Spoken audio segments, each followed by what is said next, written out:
नारियल के जन्म की कहानी। प्राचीन काल में सत्यव्रत नाम के एक राजा राज करते थे। वह प्रतिदिन पूजा पाठ किया करते थे।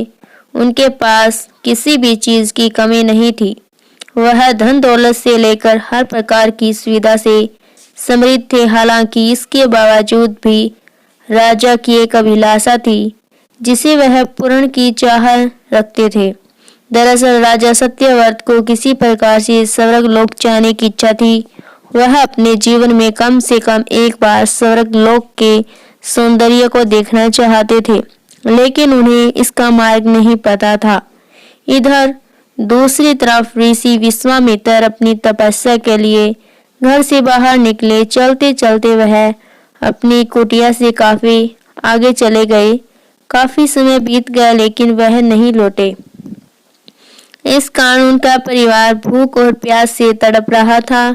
राजा सत्यव्रत को जब यह पता चला तो उन्हें ने ऋषि विश्वामित्र के परिवार के पालन पोषण की जिम्मेदारी ले ली।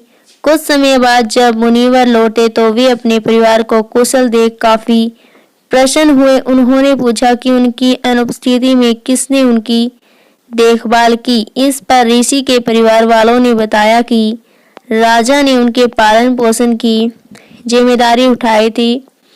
यह सुनकर ऋषि विश्वामित्र तुरंत राजमहल पहुंचे और राजा से मुलाकात की।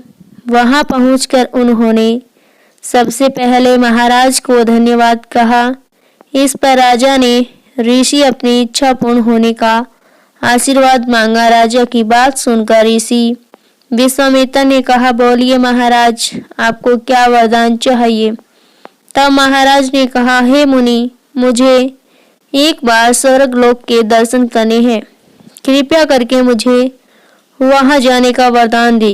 राजा की प्रार्थना सुनकर ऋषि विश्वामित्र ने एक ऐसा रास्ता बनाया जो स्वर्गलोक की ओर जाता था। यह देख राजा सत्यव्रत बहुत खुश हुए। वह तुरंत उस रास्ते पर चल पड़े और स्वर्गलोक पहुंच गए। यहाँ पहुंचते ही इंद्रदेव ने उन्हें नीचे धक्का दे दिया, जिसके कारण वो सीधे धरती पर जा गिरे। राजा ने सत्यव्रत ने तुरंत सारी घटना ऋषि विश्वामित्र बताई। राजा की बात सुनकर ऋषि विश्वामित्र गुस्से से आग बबूला हो उठे। उन्होंने तुरंत सभी देवताओं से इस बारे में बात की और इस समस्या का हल निकाला, जिसके बाद राजा के लिए एक नया स्वर्गलोक बनाया गया।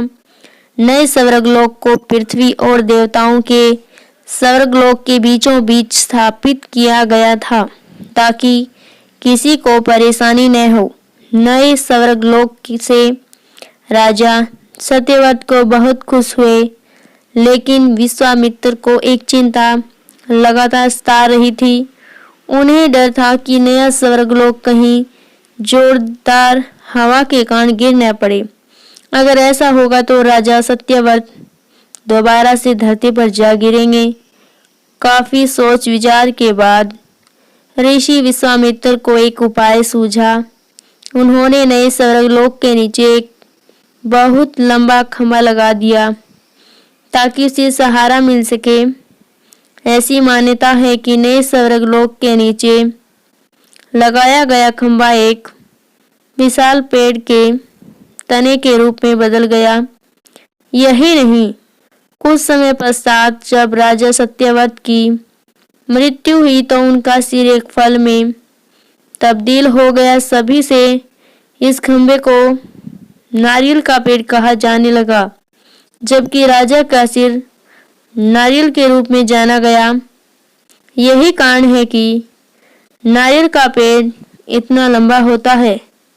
कहानी पसंद आए तो वीडियो को लाइक करें और हमारे चैनल ममता स्टोरी को सब्सक्राइब जरूर कीजिएगा। धन्यवाद।